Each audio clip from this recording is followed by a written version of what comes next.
Kevin Durant's about to cook everybody.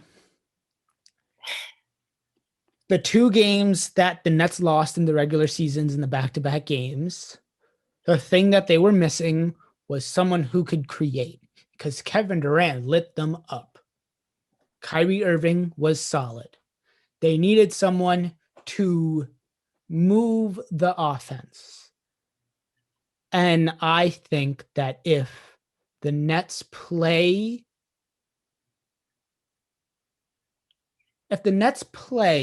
like they did in every game against the Celtics, unincluding the game they lost, they're gonna win because their offense is kind of incredible. And in each of the first 3 wins, they played, well, in each of the first 4 games, they played a different style of offense. In the first game, I'm trying to remember the first game. I wrote this all down in an article about the Nets. Plug it.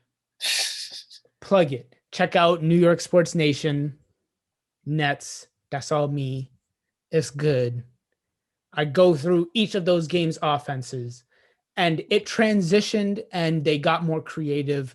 My favorite is game 2 and game 4, because in game 2, it was ball movement, finding Joe Harris. The ball never stopped. And then in game 4, it was isolation ball movement, which sounds like an oxymoron, but this team is really good at doing that because what they do is they ISO KD, Kyrie, or James Harden in different scenarios, and you ISO them, but then everybody else is moving so that, say, they want to take the ISO shot, they can do that. If they want to pass it to Joe Harris for an easy 3, if you want to pass it to a cutting Kyrie for an easy layup, if you want to pass it to Brown for an easy layup, they can figure it out. And I think the Nets and Steve Nash and Mike D'Antoni, they did a good job of it. Huh? Antony. Antony? Mike Antony. Antony. Coach No D. Anyway, they did a good job of experimenting with the offense, and I think that they knew they were going to win the Celtics series, and they just went out and did a different game plan every game. And the game that they lost, they played major isolation ball. So I don't think they're ever going to do that again. And I think that they're going to figure out the gaps in the Bucks defense.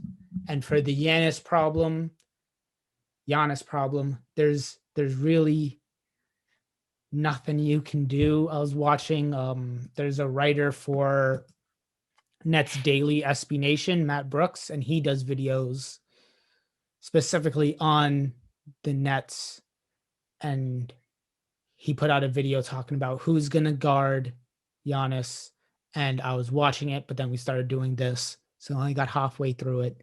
And he said Blake Griffin is probably the number 1 for it, which makes sense. He's a big guy. Force him to take mid-ranges. And if you're forcing Giannis to take mid-ranges, I'd be okay. Are you ready to go off now? Okay. So the way the Nets can win here, as you said, they're more so isolation. They got the 3 best isolation scorers to ever grace the game of basketball. They got so much options. Where I think they can really, really expose the Bucks, and it's similar to what Miami Heat did last year, but they weren't able to do this year because their players just went cold, is just going after that drop coverage.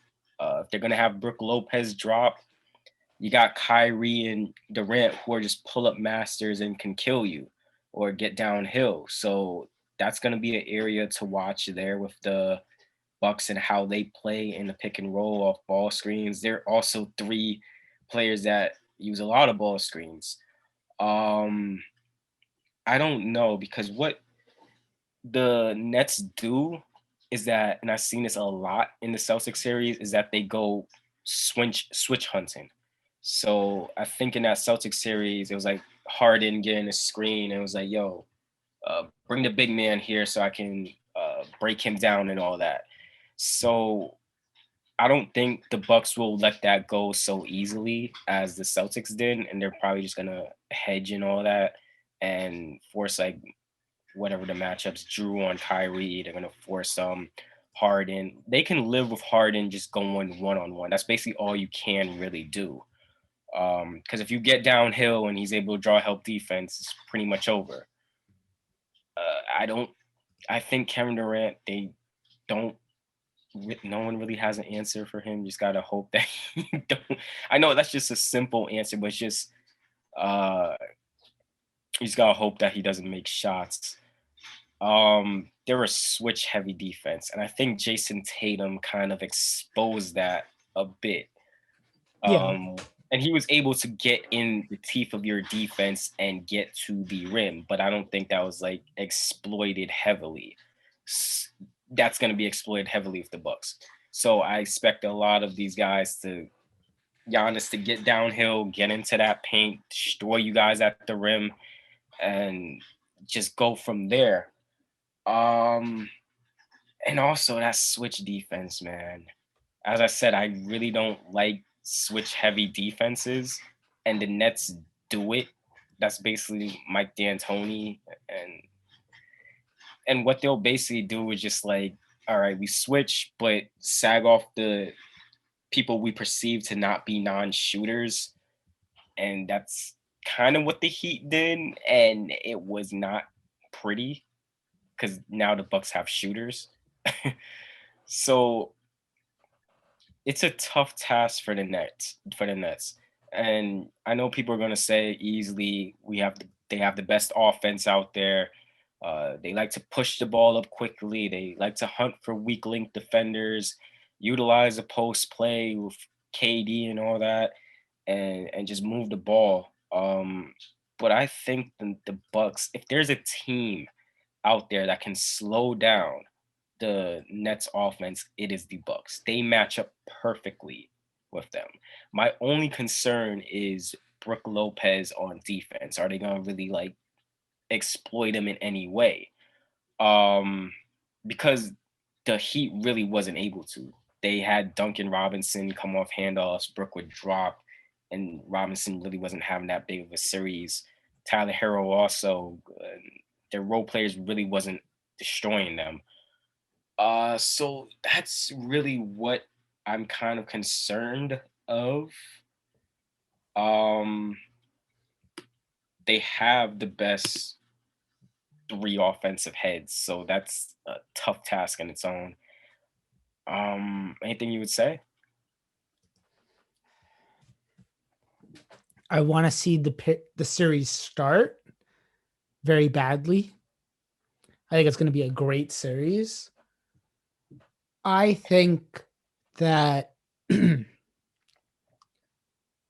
there's two ways that this can kind of go. The Nets can start off hot and finish hot in the sense of offensively, they start shooting threes and they get a 10-point lead. And then what they do is they go shot for shot with the Bucks. And the Bucks are keeping it close, and the Nets are keeping the lead the same where it is, because you can't really expand on it because the Bucks are a good team. But you start off hot and then you carry that momentum through the end of the game. And in the end of the game, you're forcing the Bucks to turn into this great offensive team, which they can be. But again, you can still go shot for shot with them at any point in time. My issue is that if it's a really close game, the Bucks know how to clamp down on defense and handle their jobs on that side, where the Nets, that's their strong suit. I mean, their weakness. And I think if it comes down to the last 5 minutes and it's a 3-point game, the Bucks might be able to pull it off. So my hope is that when it gets to the last 5 minutes, the Nets are up 7. Because then if it's a shot for shot game, there's no better team in the NBA that can go shot for shot with you. Because the Nets have Kevin Durant, James Harden, and Kyrie Irving. And if you want to go shot for shot with them, have fun. You're not going to win. You have the best defenders out there. Like, and it also should be mentioned that Dante DiVincenzo, it seems like he's going to be out this series, and Pat Connaughton may be the starter here, which I don't really like defensively. Like, I Yeah. think Dante DiVincenzo was much better as that pesky defender. He's He a can, scrapper. yeah, he's a scrapper, good at navigating through screens and just being a guy to like fight and be, yeah, as you said, scrapper. It's just is Giannis going to guard KD? Because he did a good job on Jimmy Butler last series. Like, the thing is, you're saying that you have the best isolation scores. The Bucks would love for that to happen. Like, if it's an ISO Yeah. and KD, Kyrie just going 1-on-1, and as long as I have a Drew Holiday, Giannis, Chris Middleton, Garden, Harden, KD, Drew with a hand in their face, I'll live with it. I won't like an open 3 from like Joe Harris or something like that, or they just get in the lane and just carve up the defense and draw help. That's what I'm saying. I really believe that this Bucks team can slow down the Nets offense. What I'm saying is that their ISO ball is ISO ball. Like they have the ISO players and they go isolation a lot and they just let like your turn, my turn, your turn, my turn offense take over sometimes.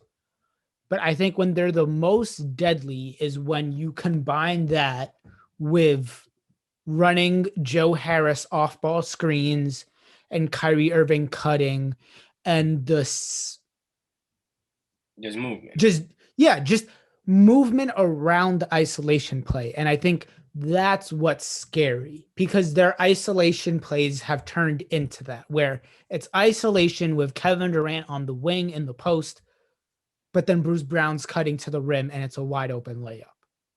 So, or Joe Harris is running around like 2 screens and he has a 3 at the top of the key. Or you run all this action all the way on the other side of the court. So you got to scramble to defend a possible wide open Kyrie 3. And you forget about James Harden at the top of the key. And it's an easy pass and it's wide open. So it's isolation, yes, but so much is run off of the isolation that it could end up being too much. And I think that's where they're finest, with isolation movement. What I don't like is the Joe Harris thing.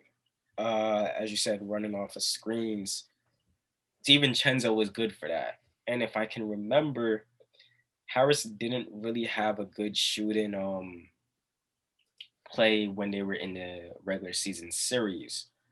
Well, I don't really like Pat Connaughton like running through screens trying to chase yeah. Joe Harris. So that will be interesting.